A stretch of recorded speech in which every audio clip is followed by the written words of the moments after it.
So how have you managed to get to where you are today? Obviously, you've gone through a lot of this stuff yourself. I know that you did focus a lot on revenue versus profits. Why don't you share a little bit about that as well? Sure. So, let's see. I'm trying to think. How far back in the story should we go? Way back. Well, when I was 6, I started counting the pennies in my piggy bank. No, not that far back. But I mean, I was an accounting major in college. I like did bookkeeping. Even like that was fun for me when I was in high Hmm. school.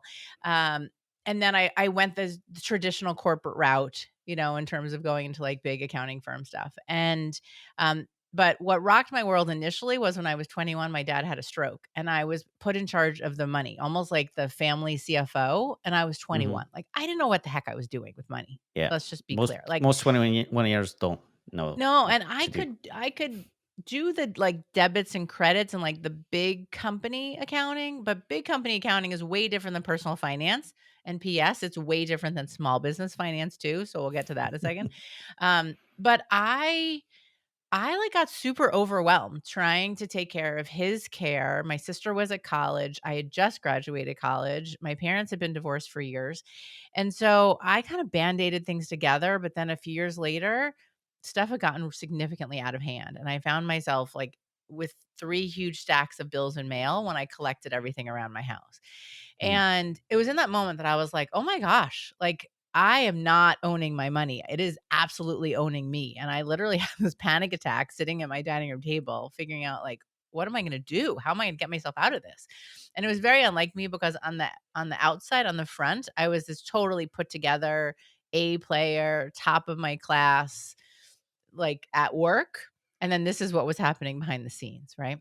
Mhm. And so that was my kind of come to Jesus moment, which is funny because I'm Jewish. But that was the moment where I was like, okay, something's got to change here. And I took the next 6 months essentially. I reached out, I got help, I cleaned everything up, and I started setting up systems and a Mhm. whole new mindset to money because I realized that I grew up with a lot of scarcity. My parents got separated when I was 7, divorced when I was 11. Money represented a lot of pain for us.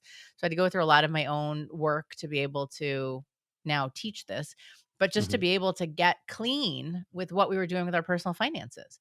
And so that was my, like, I guess, the shame that I carried around from that avoider story definitely helped me when I decided that I was going to leave my corporate job. And I lived a year of eat, pray, love, essentially. And I traveled around to Costa Rica and I volunteered there and I backpacked around India. And for people who are high performers like me, we really have tied our worth to our work.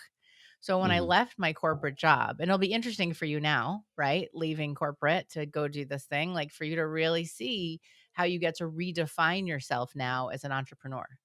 And so for me, it was just redefining myself not as a corporate controller, which was my role. I went like auditor to be a controller. So anyway, now flash forward to I'm 35.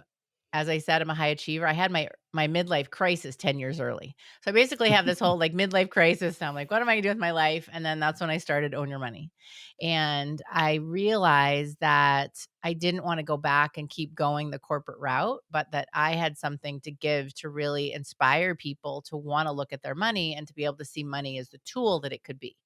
So I started this business. Now I'm in 2007. My family and friends think I'm crazy. They do an intervention within a month of me launching my Oh, business. really? And oh An yeah. intervention. So good luck, right? I mean, basically they got me in a room and they were like, "Are you sure you want to leave your like healthy six-figure job to go do this? Like business owners don't make money right away." And I was like, "But I'm going to be different." Well, so now year 1, I actually made 65K of revenue, which is quite good for a Yeah, year it's 1 not bad. business owner. Absolutely. And Yeah. what else happened in 2008? A recession, Mhm. right? But Ooh. I was the one that was well poised to help people with money when that was their challenge. Literally, I was on the five Mhm. o'clock news here in Boston on the day of the federal bailout, like the day when everything went down. And so then I was like, okay, I'm on a roll here. And I will say that I had this like a few months at the beginning of the year where I was like, okay, I set up a shingle, I set up a website, people should just come to me. Mhm. This is another one of those rude awakenings that you have as an entrepreneur. And you're like, The phone's not ringing. Like, why is that? What do I need to do differently? Right. So I got my act together, created some solid offers, right? And started putting myself out there more. Now, year two, I was like, okay, I want to make more money. Like I was used to this 150K salary. So how could I go make 150K running a business?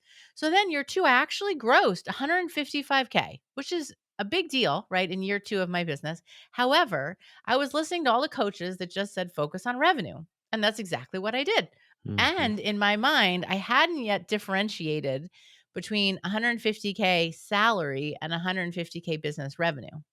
Because the big difference there is that you have business expenses to go against the Yes. business revenue. Whereas when I was in corporate, it was kind of the opposite. They paid a lot of my expenses because I was traveling all the time. And, like I didn't have a lot of expenses. I didn't even pay for my own food a lot of times because I was traveling for work. So now I have all these expenses to go against 155K.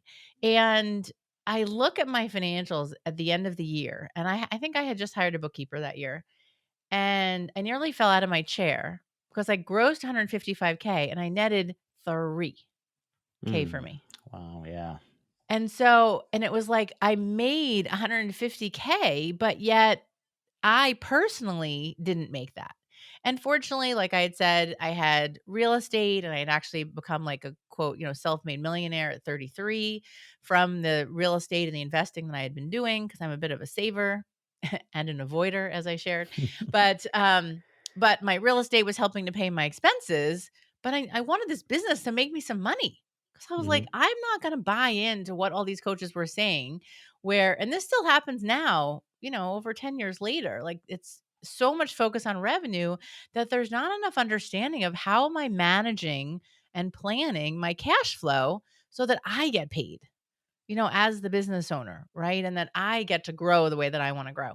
So I made some major changes in that year three. And I reworked my team because I was overpaying my team. Literally, I feel like everybody else was getting paid and I wasn't in the process. I'm like, I am an important member of this team. I need to get paid too. So I started to make some changes then in terms of having the team work on different things. I was on the press a lot, so I was having my assistant, and this was another dating myself, but it was before WordPress, if you can imagine that time. And That's a long time so, ago. yeah, it was a long time ago. I mean, you're talking 2007, right? Started so 8, 9, so it's like 2009 when this happened, and so everything had to get updated by her because I couldn't go in and update it. And I was like, wait a second, I have to get more efficient, right, with her time. Mhm. And I have to really like recognize that when she's spending time, she's also spending my dollars. And am I getting a good return on investment for the dollars? And I also raised my rates in there. So it's partly why I preach like really charging your value. And we can chat about that Mhm. if you want. But I even have a little workshop I did is just this easy starter thing because people need to be able to raise their rates. They need to have confidence around the value that they're delivering and the rates that they're charging, Mhm. whether it's one to one or their group program as well. Then I was a third thing that I did. I hired a coach too, so that I could bill out for the time she was working because I was getting to capacity and I still wanted to grow. So I hired somebody else. This was in my personal finance days. I hired somebody else who could take on some of those clients and then I could make money on the time that she was working too. So Mhm. punchline year three, I grossed 256K in revenue and I took home almost $100,000 of profit in that third year. Now we're talking. Right? So, Yeah. yeah, now, so you asked like why do I care so much about profits versus revenue? Because nobody told me and I want to make sure that no one's making the same mistake that I am where everybody else is getting paid and they're not. And they're Mhm. looking around like, "Well, wait, where did all that money go?" And I think sometimes what's happening is that we are preempting problems. So we're taking programs, whether it's marketing or business programs that are a little bit ahead of what we actually need. And one of the things that we Mm. need is we need to be able to get our finances in place. We need that infrastructure, but sometimes we're just growing so fast that we don't create it. Right? We don't necessarily have the bookkeeper and we don't have a sheet that will help us be able to project and create a profit plan and all of that. And so revenue and profit just end up feeling like happy accidents. Oh, I made money this month. Yay. Yeah. And I just want something better, something different for our women out there. Mhm. But it doesn't have Yeah. to be complicated, difficult, expensive, anything like that. This is manageable at small levels and higher levels, especially for entrepreneurs who's just starting out or even doing less than 100K. It should be possible to get this going and actually make a profit and having It control of it. it totally is possible, but what happens is that no one ever teaches us this. Mhm. You know what I mean? It's like, Yeah. and I think a lot of people have this big should on themselves. I saw it in the personal finance world too, right? Where it's like they see their neighbor, they see the Joneses, and they think like, oh, they can get that car, they can do this thing, and they must know what they're doing with money, and I don't. So they layer on some shame on top of Mhm. all the other stuff that they're learning in their business, and then they're like, well, I can't ask anybody about this because apparently everybody else knows, and I'm the only one that doesn't know, Mhm. right? That they don't know how to create consistent revenue. They don't know how to actually understand how to create a profit plan, like how to track their money, like what bank accounts to set up, how to allocate their profit. Like some things that they start their business because they're passionate, they're great at their expertise, but Yeah, they never learn the money side or the business side of running the business, right? And so exactly. then it's like, because it can be straightforward, and at different levels I give different suggestions. Like if you're under 50K, we can likely do a really like a fancy spreadsheet for you to be able to track. But once Mhm. you're really over 100K and bookkeeping isn't your zone of genius, we have somebody else do it. Like, I'll help you hire a bookkeeper. And then Mhm. you still need to know, though, what do the numbers mean? Like, what do I do with them? How do I pull the levers that I need to? And the other thing, a little PSA for everyone to go and look at their financials themselves, is that a lot of times accountants and bookkeepers will only give you one big revenue number because that's all that the accountant needs to report it to the tax authority, is how Mhm. much revenue did you bring in. But it is very difficult to run a successful business not knowing your revenue by revenue stream, for instance.